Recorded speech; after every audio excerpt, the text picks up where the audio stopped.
Welcome to the Hot Girl School, the podcast where we redefine confidence and go way beyond the reflection you see in the mirror.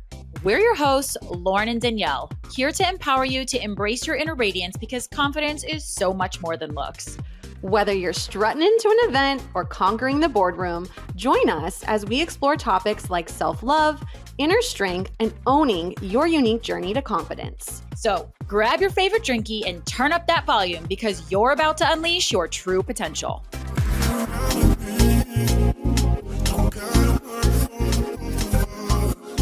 Okay, so hello, hotties. Hi, hotties. School is back in session, and if you tuned in last week, we talked a lot about a subject that really lights us up, and that is working on yourself, building trust with yourself. And we thought we would go a little bit deeper on the change because we're both going through a big change in our life. And for me, I relate to people online so much more when they're like, they get to the nitty gritty, they're vulnerable, and like, we're here talking to you about do all these things, but we're going through the same challenges that you are. And we have hard days too. And so we thought we would just like dive a little bit deeper. Yeah, we want you to get to know us a little bit better so that you know who you're listening to and that you can relate to us. And we're not just on this soapbox. Yeah, like our high horse being like, do this. Like, we know everything. Yeah, we don't do not. Which is why we're always like, tell us, connect with us, tell us what you know, it's so important to your hear ideas. Yeah, because we only know, I say this when I hire new people on my team, like we only know our way. I only know what works for me. I don't know what works for you. And hearing what other people do is something that could totally work for me, but I didn't even think about it because I only gravitate to what works for me. And I like to do this. Well, and if you've had success in doing something that works for you, it's really easy to be like, well, this worked last time, so it should work this time. And a lot of times that's true, but not every time. So that's another area of change, right? Like being willing to usher in that change to get a different outcome or get there a little bit faster sometimes. Yeah. There's multiple ways to do everything. Oh yeah. There's no right or wrong. I mean, I guess the wrong would be inaction. But yeah. That's about it. And there's like right now with like self-development space, like I think of Gary Vee, he's always in your face, like take action, do more. And I think that's part of the change that we're going through. And then we talked a little bit about this before we started recording today about like having more fun in our day-to-day. It's very easy to look past it. Like I'm a maximizer. I think you are too. Like I want every second to count. And then efficiency. I hear and I surround myself with people who say that to me. And I'm like, you know, doing things. I'm like listening to my book while I'm cooking and I'm always doing 2 or 3 things and I can't even watch TV to relax. And I don't think that that's totally healthy. Like you need the break. Sometimes I envy the fact that you have a family because you're forced to take a break.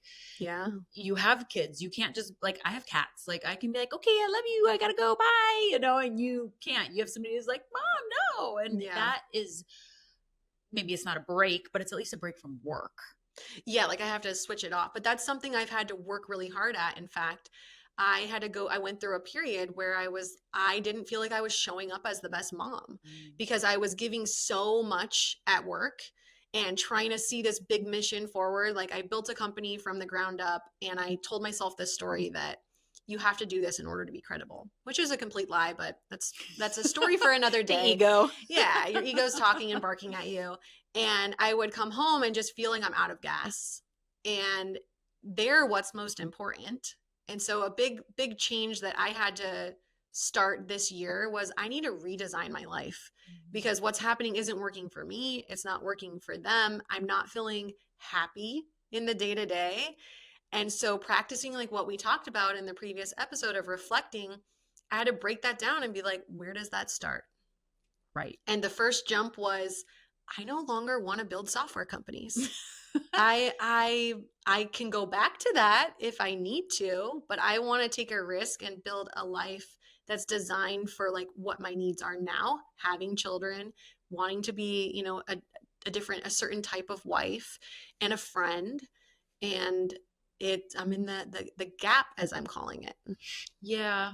And there's a lot of self-reflection that goes into that. Mm-hmm. I also as silly as it sounds, my boyfriend is from Europe. And so he is constantly, in a very loving way, reminding me how American I am. Yes. Everything from like Costco to how much I work. And if he points it out, and now that it's been long enough that he's kind of been like planting the seed, I'm like, oh my gosh, I just work my life away. And if I didn't have friends or a reason to leave the house, I would sit at my computer or be at showings or listing appointments all day, every day. And I always have this excuse. So like I recently signed up for dance classes. I think you know that. Mm-hmm. And I found 4 classes that I like, and they happen to be stacked back to back. So like Mondays and Thursdays, I get to turn it off. Go dancing. I can't tell you how guilty I feel. Like once I'm there, I'm fine. But the fact that I'm pretty much wrapping my day up at 4:45, are you fucking kidding me? Like that's not something that I do. Usually at 4:45, I'm getting ready to go to dinner with a client. Yeah. And that's a fun version of work, but I still have to be on. I still have to go work. It's just a different type of work. Different type of work. You know? How long? Because I know that you've been dancing. Dancing is the best. It's so good for your soul. We love dancing. Anybody like just if you're in a rut, just turn on some music and have a silly dance in your room. But I digress. Just told my boyfriend, I was like, the next time you see me kind of down, can you just ask like, put hey, some do you music need on. to go dance? And he did that recently, and I was in such a bad mood, but I was like, I can't even get mad at you because I told you to say that to me, but I don't feel like dancing. And I like didn't take my own advice, even though I told him to do it, but he did it and he kept me accountable. But it did change my mood because I was happy to hear the thought of like, okay, I'm kind of like creating this problem. Yeah. Like, so this is part of the reflection, right? Yeah. Is like, what do I own in this mess? Because no one's holding a gun to your head and saying, stay at your desk, I know. keep working, keep like, so. And that breaks down to therapy. We talked about that in the last episode. Like, where does that come from? This overachiever. Part of it could be your human design. Part of it could be things that you experienced or how you were praised as a child that make you want to keep going. But that's one thing that Europeans do much better than us is they enjoy life, the day to day. And it's part of the culture that keep going, this hustle culture. Like I used to wear it as a badge of honor. 100%. Like I'm the first one at the office. I'm the last one there. I'm the top producer. And it is not a badge of honor. It is a path to burnout. Easy. And as we've talked about, having physical ailments and your body breaking down, or even just like little spouts of anger fits around the house, you know, your kids, my cats, they like do something and you're like, what do you want? It's like, whoa, okay. That has nothing to do with you. I love you. And that's a self-reflection moment. Like what is making me so angry? And a couple weekends ago, I went to this journal session and the guy, his name is Case Kenny. He had us journaling contrasts, which I had never done before. Like I usually just kind of like bullet journal or just like write about what's going on in my life or what I want, manifestation, blah, blah, blah. Sure. And he did these contrasts, which was a kind of a fun concept, but it really gave me like a whole lot of insight as to where I'm at right now. And I had to go home and kind of bare my soul to my boyfriend and was like, I'm really not that happy right now. And this is hard for me to tell you this, but I need to make some changes in order to show up for you, show up for myself, show up for my clients. And where does that start? Where, you know, so it's like, I'm working on like this giant change right now that I'm trying to be happier day to day and have fun with it. Yeah. And it's hard sometimes, you know, we also live in a false positive culture, right? Where it's like, show up. And I know you and I both get feedback from others that are like, you're infectious, you're fun, and so sometimes there's pressure. Like we get to have bad days too. And it's okay that that's happening. Right. You know, which is funny because there is on social media, like a borderline negative versus like cry out for help, you know, like I've seen some people like last night, I saw something scrolling and the guy said, I need some friends, need help or something like that. And I didn't know who he was. I don't even know we're friends, but I didn't know who he was. And I just kind of like went through and read the comments and, you know, people are there for you if you ask for help. It. But sometimes that's where people struggle. Like I know for me, I have definitely struggled in that there's a reason why there's a saying that's check on your strong friends. Oh yeah. That is always something I'm probably going to be working on. I have a really hard time asking for help. Oh, Well, that's good to know. Yeah. But I always think of my strongest friends. I always do. And I'm Mm. like, I just feel like, or I'll just get like that. You're intuitive though. Yeah. I'll just get that feeling of like, okay, it's time to call her. And so I do. And So let's pause there, because if that's happening to you, make the call. Call on the friend if you're having that gut feeling, because they probably need you. And if you know, especially if you know, or they've like, I literally say it now because I'm like, if you know this, you will know when I do ask for help that this was really hard for me. Mm-hmm. Right. Or it'll help you go, I should check on her because she told me that she doesn't easily ask for help. Correct. Or that's the same as like even calling friends when they're like, I just am not good at keeping in touch. Yeah. Like if you want to keep up the friendship, it's okay to just make the phone call. Like you don't need to be, I call it a counter. You don't need to be a counter. And sometimes when you are on the side where you need the help, but you're too scared to call somebody. I've had times where I like my very best friend in the world, I've only called her sobbing my eyes out once. And like her reaction was more stunned than anything. She's like, I've known you for 10 years and I've never seen you cry. And we were just talking about that. Like in our professional world, we are both masculine energy, very masculine energy, taught to you show up. Not even taught. It's almost a necessity if you're going to work I think, in a man's world, if you want to be taken seriously. Oh, yeah. And it shouldn't be like that. It does not make it right. But in my experience where it's happened, it became a necessity in order for me to be taken seriously at the table. Yeah, the shit has to stay behind you. You got to wipe those tears, put on your lipstick, look good, show up. But unfortunately, we're all human and it just seeps over into that meeting. Like maybe. And it shouldn't be a problem. No. And it should be okay to like, hey, I'm having a bad day. And I don't just mean like something silly, but like a true, like don't take advantage of it. What you're saying is don't take it. Like you can't take advantage of it and be like, I'm having a bad day every day. But yes, nobody has good days 365. No. And it's okay to say, listen, I'm not going to show up my best version today. And I want to postpone this. Can I just have 2 days? And I'm sure there's exceptions to that where you cannot and you don't have a choice. But for the most part, people will understand. Well, and especially if you're not taking advantage of it. So this gets into what we're talking about. Like, this is how you can work on yourself. By practicing and doing that, you begin to trust yourself more. And I'm sure everybody can think of a time where they showed up anyway and they weren't their best self and it made something worse. Correct. Like it's almost like if it's your first time meeting somebody. So you have the option to show up because it's your first impression and you can bring the negative energy, or your first impression can be, hey, this happened. Maybe you explain, maybe you don't. Sure. And you ask for the postponement and then you show up even better.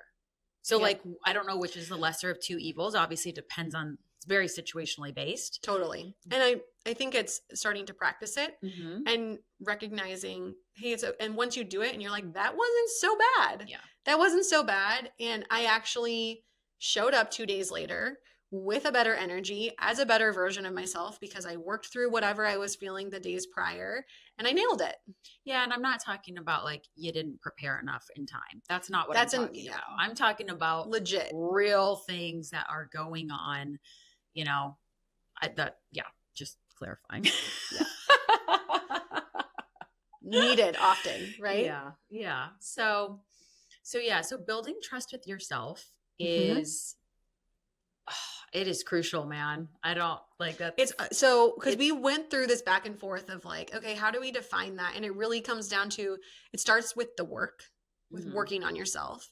And then once you do the work and you implement that work, you begin to build trust with yourself and it makes it easier. And then when you make a commitment, if you're typically somebody who bails or you're a people pleaser and you say yes and you knew you didn't want to in the moment when you said yes, I've definitely done this. Yeah. And then it stresses you out leading up to the event and you're like, how am I going to get out of this? I don't want to go. You should have just said no. Right. So practicing saying no, you're now going to trust yourself. It's going to be easier and easier each time something like that presents. That's a boundary. It's absolutely a boundary. Boundaries in general are hard, but learning to say no when you don't want to do something is hard because essentially you're saying, I don't want to be your friend, or I don't like you, or you're not important enough to me to give my time to. Or you think that's how they're going to take it. It could be. Right? Yeah. It could just be projection. And the thing is you can't control other people. You can't control how they're going to perceive it. If they are taking it that way, they should clarify, right? So it can't always be on you. Like you have to, if you start to listen to what authentically aligns with yourself, people will leave your life that aren't meant to be there, and you will make room for people that are and that will respect your boundaries. Okay, I have like a gold dating nugget that I'd Bring like it. to share. So forever, I have been kind of not on board when a man asks me, hey, you want to go get a drink? Well, what the fuck does that mean? Like, is this a friendly drink? Is this a business drink? So I finally decided to come up with a line. And my line is, are you asking me on a date or is this for business? Because what you want to see me for is going to reflect how I show up. It's going to reflect how I speak to you, how I present myself, and the clothes I wear. The amount of people who don't respond to that is overwhelming. You'll have a few who are like, hell yeah, I'm asking you on a date. And just that answer alone, I'm like, hell yeah, I'm going out with this guy because that was a cute answer. Yeah. But most people either don't answer at all, or they'll say both, or it's awkward the next time but I need to know, because the truth is that was a huge reflection piece for me. If this is a date, asking myself, do I want to go out with this person? And if it is a date, or if it's not a date, is this person like using business to cover it up? Because selling real estate, a lot of shit's done over drinks. Yeah, and I think like your profession makes it really important to have a line for that. Correct. So if you're in sales, if you're in like medical device, pharma, software as a service, trade shows, real estate, this is going to be applicable. Like it's a great line. And you can even just say, let me clarify, are you asking me on a date or is this for business? And it's scary. And you don't have to necessarily be like, you can just say, because I want to know how I should show up. Yeah. And so that is leaving it open. If they are asking you for either one, they're like, oh, she's open to either one, but make sure you make them clarify. And they won't. And if they don't, 9 out of 10 will not. But they're not worth your time. Absolutely. They're not. It probably was a date and then they don't have the guts to say it. Yeah, they really don't. And so that for me, you're already on the negative list. If you can't ask me on a formal date. Okay, but let's back up, because you've done the work to be like, I know my value. I know what I want out of a person, because I'm sure you didn't always have that line. You didn't always have that response. It took a long time for me to come up with it. I've been thinking a lot lately of like, what would I say to my 20-year-old self? What would I say to my 25-year-old self? And I think this is a big one for anybody, but specifically younger women that are in the dating pool or having their first or second relationships, and just knowing that you're not defined by a man. Mm-hmm. You want to experience relationships so you can define what you want, make that list that we talked about, right? But don't be afraid to push back and be like, you don't meet what I need. Right. That's okay. And it's not mean. You're not being a bitch. They may call you that. Yeah. Let it go, off the shoulder. Yeah. Don't take it personally. Don't take it personally, and keep up the practice. You're going to find that person faster by doing so. Yes. And so that's a little gold nugget. I love it. And it took a long time. Let's put that one. We'll do a little clip for today and we'll put that in the comments so people can just copy and paste to the text response. Dude. And then screenshot it and tag us. Yeah, we want to know. That would be fun. SOLULU. Absolutely. Yeah. I mean, it takes guts on our end to say those things too, because we're scared. What if it is a business opportunity? Did I just offend him? And he's like, dude, I'm married. Right? Like, you don't really know which direction it's going to go, but having the wherewithal to know, why am I so upset? Why does it trigger me when somebody asks me to go to drinks? Well, this is why. It's because I don't like you and I want to see you as a business person. Well, it's because they're not being clear.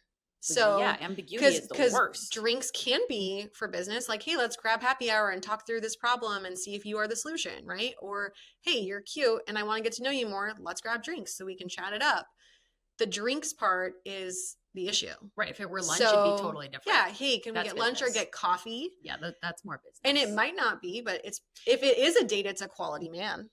Agree. A breakfast is always good.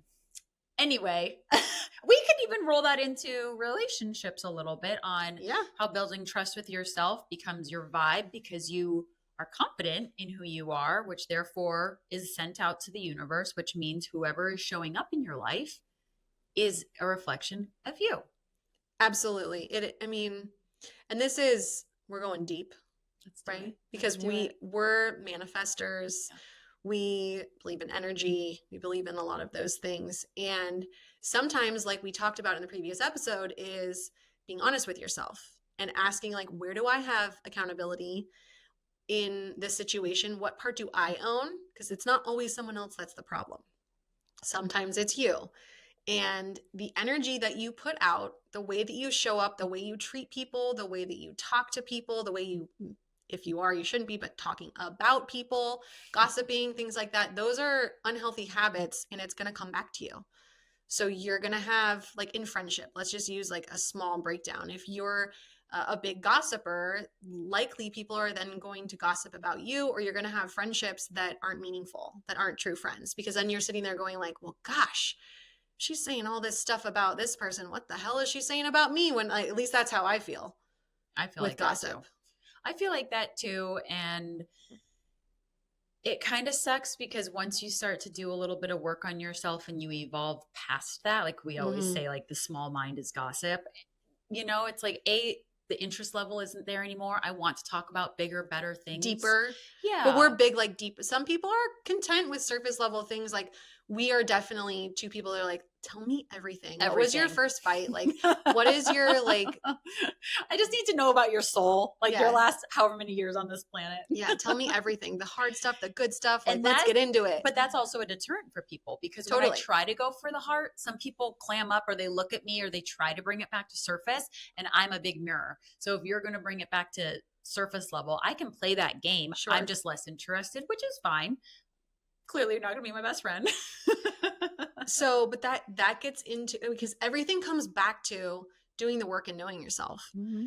Because your ability to do that is you're like, okay, I'm not going to make this person feel bad because they're not the deeper level connection friend that I seek out. But I also read the room, I read the exchange, and now I have a boundary with that person because you have an inner circle that's small for a reason. And then everybody outside of it is a medium friend, or however you want to define it, acquaintance, and you might have some inner circle and then some good friends and then acquaintances maybe. Mm-hmm. And you only know that because you did the work. You defined, what do you want out of a friendship? Yeah. Right? So you did the reflection. What do I want there? Yeah. And that becomes also who you attract, not only in friends, but relationship and relationships. Yeah. Once you get to a romantic relationship, understanding what's healthy versus unhealthy, secure versus insecure. And at least from my experience, looking back at the shit that I've been through and bringing it into the next relationship is... Yeah, what baggage are you carrying? Yeah. Right? Because it gets into, again, like things happen to you and you don't even realize you're taking that with you into the next thing, and you picked up some negativity along the way. Right. And a lot of times once you are into a toxic relationship, that is your form of love. You only feel love with the highs and lows. And so you said earlier, be what you want to receive. And I immediately was like, people are not going to just say, okay. Like I know a lot of girls who they expect to be treated a certain way, but they're not willing to do it back. They literally told me, yeah, this is my list, but I'm not willing to do anything back. And I'm thinking to myself, well, that's not going to work. Man, do you think is going to stick around? But that's so if you really want it, you actually have to be it. Yes. And if it's not happening to you, have this long laundry list, it's probably because you're not willing to do anything on that list. And if you're not going to find somebody who is. Correct. And that's just, those are facts. 100%. And the best one, the easiest one to point out is everybody wants somebody successful, whatever that means. So if you want somebody successful, but you are not, you're not really going to attract someone who's successful. Same with weight. If you are somebody who doesn't exercise, or a healthy lifestyle in general, even just eating well, is not something that's important to you, you can't expect to attract somebody who has a six-pack and is super hot, because they want to do those things. And they probably want somebody that's hot too. And they're going to do it with them. And that becomes in that way. Because hotness is lots of different ways, but like of hotness course, in that way, right? Come on, most people want somebody who's physically good looking. Like everybody's attracted to like Brad Pitt because he's so good looking, right? Like we all can agree that he's hot, but like he wants somebody who's his equal, not somebody who's not working on those things. Yeah. And that's part of what you bring to the table. You got to bring it your own to the table. You do. So what's the SOLULU? The SOLULU. The SOLULU is make that damn list. So I'm going to leave it with this, actually. This is something I like to do for myself. I've done it in business. I've done it with coaching clients, and I call it a friction audit. Okay. Okay. So you sit down and you make a friction list. All the things in your life, it can be business, it can be personal, it can be in friendships that are causing you friction or making you feel like, I don't want to do that, I'm procrastinating. And then that becomes your action plan. So then you go through that friction list and you go, okay, is this necessary in order for me to have something that does bring me joy? Because if it is, I probably have to switch the way that I think about it because I need it in order to do something that is bringing me joy. Can I eliminate it or can I change it? Can you give a tangible? I need like the hand. Yeah. So friction list. I'm trying to think of I'm trying to think of one that would be good for a lot of people. So I think, didn't you tell me one about time? Is that a friction list? Like I don't have enough time. Yeah, it can be. Like if you're feeling like you don't have enough time. So we can use that one. So you're feeling like you don't have enough time, you need more hours in the day.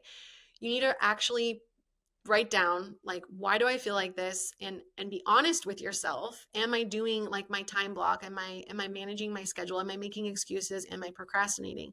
And then track your time for a week.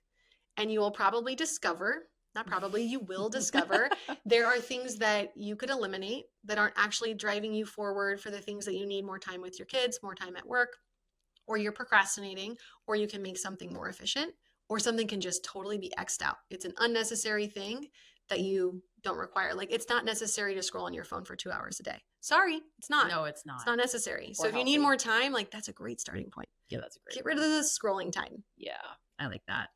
Okay, that was super helpful.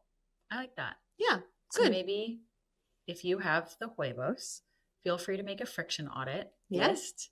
That's a good one. Yes.